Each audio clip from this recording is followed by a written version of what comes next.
এক স্বামীর সীমাহীন অত্যাচারে এক স্ত্রী নীরবে শুধু চোখের জল ফেলতেন। তার একটাই প্রার্থনা ছিল, আল্লাহ যেন তার স্বামীকে সঠিক পথ দেখান।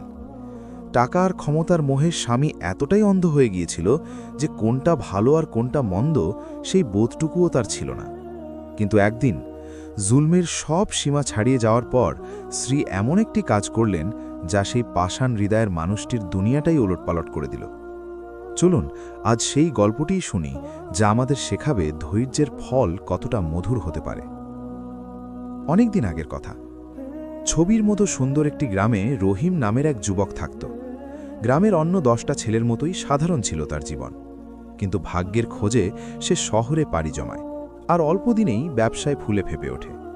কাঁচা টাকার ঝনঝনানি আর ক্ষমতার দাপট তাকে তার শেকড় ভুলিয়ে দিল।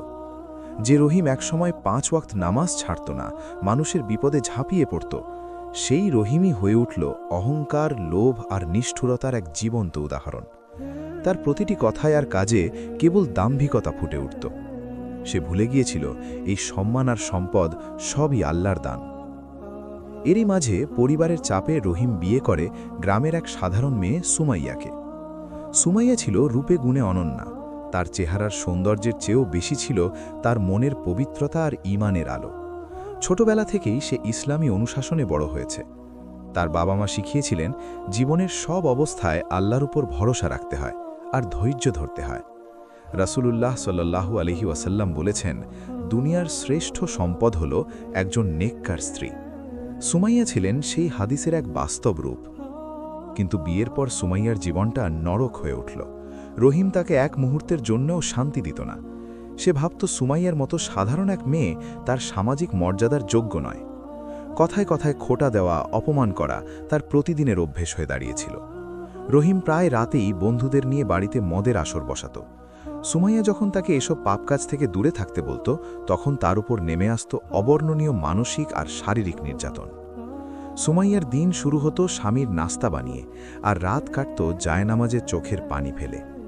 সে কখনো স্বামীর কথার ওপর কথা বলতো না, কারণ সে জানত আল্লাহর বিধানের বিরুদ্ধে না গেলে স্বামীর আনুগত্য করাই একজন নেককার স্ত্রীর অন্যতম গুণ। সে নীরবে সব অত্যাচার সহ্য করত আর আল্লাহর কাছে একটাই দোয়া করত, হে আমার রব, আপনি আমার স্বামীকে হেদায়াত দিন, তাকে সহজ সরল পথ দেখান, তার মনটাকে আপনার নূরের আলোয় ভরিয়ে দিন।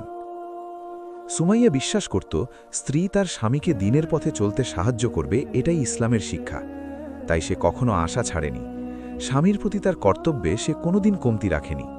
সময় মতো খাবার দেওয়া, কাপড় গুছিয়ে রাখা, অসুস্থ হলে সেবা করা, সবই সে করত পরম যত্নে। রহিমের বন্ধুরা বাড়িতে এলে সুমাইয়া পর্দার আড়াল থেকে তাদের জন্য সেরা আপ্যায়নের ব্যবস্থা করত। তার বিনয় আর আন্তরিকতা দেখে রহিমের বন্ধুরা প্রায়ই বলতো, রহিম, তুই আসলেই ভাগ্যবান, এমন একজন স্ত্রী পেয়েছিস। কিন্তু এসব কথায় রহিমের পাথরের মতো কঠিন হৃদয়ে কোনো আঁচড় কাটত না। সে সুমাইয়ার ভালো কাজের মধ্যেও দোষ খুঁজে বেড়াত। প্রায়ই বলতো, এসব নাটক করে আমার মন গলাতে পারবে না, তুমি আমার জীবনের একটা বোঝা ছাড়া আর কিছুই নয়।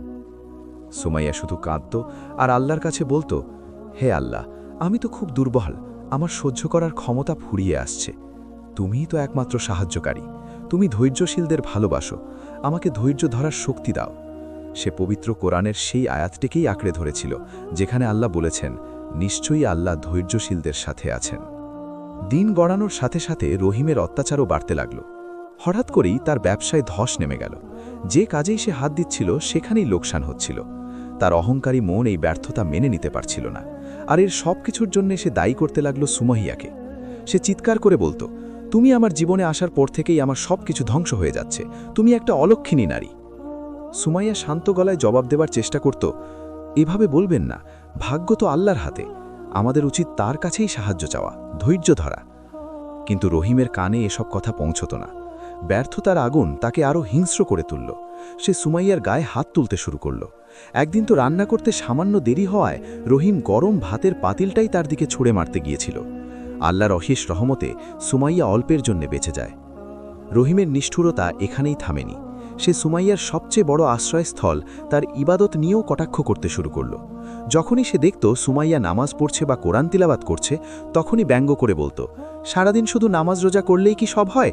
আল্লাহ যদি তোমার দোয়া শুনতেন তাহলে কি আমার এই দশা হতো? তোমার আল্লাহও তোমার থেকে মুখ ফিরিয়ে নিয়েছেন। এই কথাগুলো সুমাইয়ার বুকে তীরের মতো বিঁধত। স্বামীর অত্যাচার সহ্য করা যায়, কিন্তু নিজের রবের নামে এমন কথা শোনা তার জন্য অসহনীয় ছিল। তার চোখ দিয়ে অঝরে পানি পড়ত, কিন্তু মুখ দিয়ে একটাও অভিযোগ বেরোত না। সে শুধু মনে মনে বলতো, হে আল্লাহ, তুমি আমার স্বামীকে ক্ষমা করো। সে না জেনেই এসব বলছে, তুমি তো পরম ক্ষমাশীল। একদিন রহিম এক বিশাল ব্যবসায়িক চুক্তি ফাইনাল করার জন্যে শহরের সবচেয়ে বড় হোটেলে একটি পার্টির আয়োজন করে। সে সুমাইয়াকে হুকুম করে সবচেয়ে দামি শাড়ি আর গয়না পরে পার্টিতে যেতে। সুমাইয়া একজন পর্দাশীল নারী, পরপুরুষের সামনে নিজেকে এভাবে দেখানো তার পক্ষে সম্ভব ছিল না। সে খুব বিনয়ের সাথে রহিমকে বলল, আপনার সম্মান রাখতে আমি সবকিছু করতে রাজি, কিন্তু দয়া করে আমাকে এভাবে বেপর্দা হয়ে সবার সামনে যেতে বলবেন না, এটা গুনাহের কাজ। এই কথা শোনার সাথে সাথেই যেন রহিম জ্বলে উঠল। সে সুমাইয়ার চুল ধরে টেনে বলল, আমার কথার ওপর কথা বলার সাহস তোমাকে কে দিয়েছে? আমি যা বলবো তাই হবে। যদি আমার কথা না শোনো, তাহলে এই বাড়িতে তোমার কোনো জায়গা হবে না। সেই রাতে সুমাইয়ার উপর যে কি পরিমাণ নির্যাতন হয়েছিল তা ভাষায় প্রকাশ করার মতো নয়। কিন্তু এত কিছুর পরেও সুমাইয়া তার সিদ্ধান্তে অটল ছিল। সে তার রবের হুকুম ভাঙতে পারেনি। সারা রাত জায়নামাজে বসে সে আল্লাহর কাছে কেঁদে কেঁদে দোয়া করেছিল। পরদিন রহিম পার্টিতে একাই গেল, কিন্তু তার মন ছিল অশান্ত। সুমাইয়ার অবাধ্যতায় সে রেগে থাকলেও স্ত্রীর চোখের জল আর ইমানের সেই দৃঢ়তা তার মনে কোথায় যেন একটা দাগ কেটেছিল। কিন্তু তার অহংকার সেই অনুভূতিকে প্রকাশ হতে দেয়নি। পার্টিতে গিয়ে ঘটল আরেক অঘটন। রহিমের সবচেয়ে বড় ব্যবসায়িক প্রতিপক্ষ ষড়যন্ত্র করে সেই চুক্তিটি ছিনিয়ে নিল। রহিম পার্টি থেকে ফিরল একজন পরাজিত নিঃস্ব মানুষের মতো। তার সব রাগ, ক্ষোভ আর হতাশা গিয়ে পড়ল নিরীহ সুমাইয়ার উপর। সে ধরেই নিল সুমাইয়ার জন্যই আজ তার এই সর্বনাশ হয়েছে। ব্যবসায়িক চুক্তিটি হাতছাড়া হওয়ার পর রহিম প্রায় পাগলের মতো হয়ে গেল। সে তার জীবনের সব ব্যর্থতার জন্য সুমাইয়াকেই দায়ী করতে লাগল। তার রাগ আর জেদ তাকে এমন এক অন্ধকারে ঠেলে দিল যেখান থেকে ফেরা প্রায় অসম্ভব। সেদিন রাতে সে প্রচুর মদ পান করে মাতাল অবস্থায় বাড়ি ফিরল। তার চোখ ছিল টকটকে লাল, আর চেহারায় ছিল পশুর মতো হিংস্রতা। বাড়িতে ঢুকেই সে চিৎকার করে সুমাইয়াকে ডাকতে লাগল। ভয়ে সুমাইয়ার বুক কেঁপে উঠল। সে বুঝতে পারছিল আজ রাতে ভয়ঙ্কর কিছু ঘটতে চলেছে। রহিম টলটলে সুমাইয়ার সামনে এসে দাঁড়ালো এবং তার গালে সজোরে এক চড় বসিয়ে দিল। সুমাইয়া ছিটকে মেঝেতে পড়ে গেল। রহিম চিৎকার করে বলতে লাগল, তোর জন্যই আজ আমার সব শেষ। তুই একটা অপয়া। যেদিন থেকে আমার জীবনে এসেছিস সেদিন থেকেই আমার পতন শুরু। আমি আর তোর মুখ দেখতে চাই না। এখনই আমার বাড়ি থেকে বেরিয়ে যা। আমি তোকে তালাক দিলাম, তালাক দিলাম, তালাক দিলাম। এই শব্দগুলো শোনার পর সুমাইয়ার মনে হলো যেন আকাশটা তার মাথার ওপর ভেঙে পড়েছে। এতদিনের ধৈর্য, এত কান্না, এত দোয়া সবই কি বৃথা গেল? তার চোখ দিয়ে ঝরঝর করে পানি গড়িয়ে পড়ল। কিন্তু সেই চরম মুহূর্তেও সে আল্লাহর ওপর থেকে এক বিন্দু বিশ্বাস হারাল না। সে জানত আল্লাহ যা করেন তার মধ্যেই কোনো না কোনো কল্যাণ থাকে। সে আস্তে মেঝে থেকে উঠে দাঁড়াল, চোখে জল, কিন্তু মুখে এক অদ্ভুত প্রশান্তি। সে রহিমের দিকে তাকিয়ে শান্ত কিন্তু দৃঢ় গলায় এমন কিছু কথা বলল যা শোনার জন্য রহিম একেবারেই প্রস্তুত ছিল না। সুমাইয়া বলল, আপনি যে সিদ্ধান্ত নিয়েছেন তার উপর আমার কিছু বলার নেই, কিন্তু এই বাড়ি থেকে যাওয়ার আগে আমি শুধু একটা শেষ কাজ করতে চাই। আমি 2 রাকাত নফল নামাজ পড়ে আল্লাহর কাছে আপনার জন্য মন খুলে দোয়া করতে চাই। এই কথা শুনে রহিম যেন আকাশ থেকে পড়ল। সে ভেবেছিল সুমাইয়া কাঁদবে, পায়ে ধরে ক্ষমা চাইবে, তাকে না ছাড়ার জন্য মিনতি করবে। কিন্তু এ কেমন নারী? জীবনের সবচেয়ে বড় আঘাতেও সে শান্ত। চরম অপমানের পরেও সে তার অত্যাচারী স্বামীর জন্য আল্লাহর কাছে দোয়া করতে চাইছে। রহিমের কিছু বলার আগেই সুমাইয়া উজু করে জায়নামাজে দাঁড়িয়ে গেল। তার সিজদাগুলো আজ অন্যদিনের চেয়ে অনেক দীর্ঘ ছিল। সিজদায় সে অঝরে কাঁদছিল, কিন্তু তার কান্নার শব্দ বাইরে আসছিল না। নামাজ শেষ করে সে হাত তুলে দোয়া শুরু করল। তার কণ্ঠ ছিল কান্না ভেজা, কিন্তু প্রতিটি শব্দ স্পষ্ট ছিল। সে দোয়া করল, হে আমার আরশের মালিক, হে আমার রব, আমি এক তুচ্ছ বান্দি। আমার স্বামী আমাকে ছেড়ে দিয়েছে, কিন্তু তার জন্য আমার কোনো অভিযোগ নেই। আমি শুধু আপনার কাছে একটা জিনিসই চাই, আমার স্বামীকে আপনি হেদায়েত দিন, তাকে সঠিক পথ দেখান। দুনিয়ার লোভ তাকে অন্ধ করে দিয়েছে, আপনি তার চোখের পর্দা সরিয়ে দিন। তার মনের সব অহংকার আর ঘৃণা মুছে দিয়ে সেখানে আপনার ভয় আর ভালোবাসা ভরে দিন।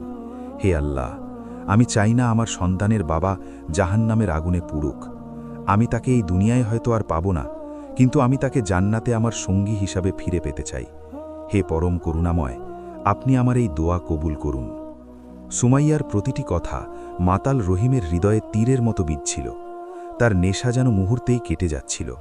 যে নারীটিকে সে এতক্ষণ তার সবচেয়ে বড় শত্রু ভাবছিল, সেই নারী তার জন্য আল্লাহর কাছে জান্নাত চাইছে। এমন নিঃস্বার্থ ভালোবাসা, এমন গভীর বিশ্বাস রহিমের মতো পাষাণ হৃদয়ের মানুষকেও গলিয়ে দেওয়ার জন্য যথেষ্ট ছিল।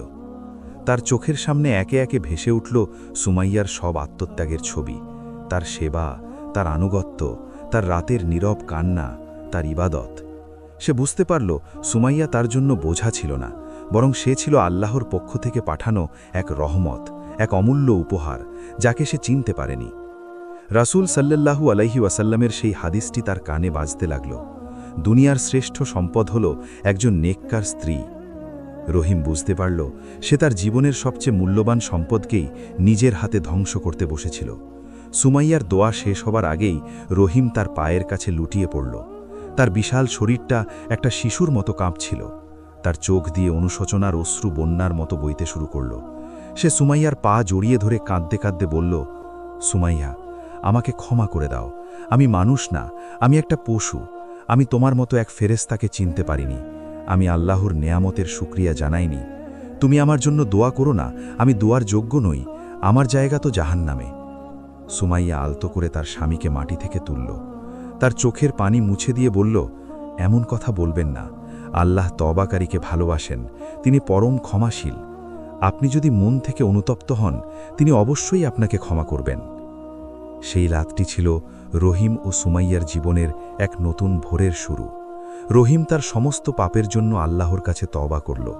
সে মদপান ছেড়ে দিল, অহংকার ভুলে গেল এবং 5 ওয়াক্ত নামাজ শুরু করল। যে বাড়িতে একসময় শয়তানের আসর বসত, সেই বাড়ি এখন কোরআন তেলাওয়াতের মধুর ধ্বনিতে ভরে উঠল। রহিম আল আগের সেই অত্যাচারী মানুষটি রইল না। সে সুমাইয়াকে তার প্রাপ্য সম্মান আর ভালোবাসা দিতে শুরু করল। সে এখন মুগ্ধ হয়ে তার স্ত্রীর দিকে তাকিয়ে থাকত, কারণ সে তার মধ্যে আল্লাহর এক বিশেষ রহমত দেখতে পেত। সে বুঝতে পেরেছিল একজন নেককার স্ত্রী শুধু জীবনসঙ্গী নয়, বরং পরকালে মুক্তির একটি মাধ্যমও বটে। এই গল্পটি আমাদের এটাই শেখায় যে ধৈর্য বা সবর ঈমানের এক অবিচ্ছেদ্য অংশ। একজন নেককার স্ত্রীর ধৈর্য, দোয়া আর আল্লাহর উপর অবিচল বিশ্বাস একটা জাহান্নামের মতো পরিবারকেও জান্নাতের বাগানে পরিণত করতে পারে।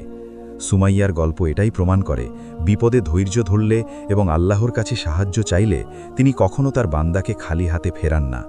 আর ধৈর্যের ফল সত্যি খুব মিষ্টি হয়, যেমনটি আল্লাহ তাআলা পবিত্র কুরআনে ওয়াদা করেছেন, ধৈর্যশীলদেরকে তো তাদের পুরস্কার কোনো হিসাব ছাড়াই পুরোপুরি দেওয়া হবে। যদি এই হৃদয় ছুঁয়ে যাওয়া গল্পটি আপনার মনে এতটুকুও নাড়া দিয়ে থাকে, তবে ভিডিওটিতে একটি লাইক দিন এবং আপনার মূল্যবান মতামত কমেন্টে জানান।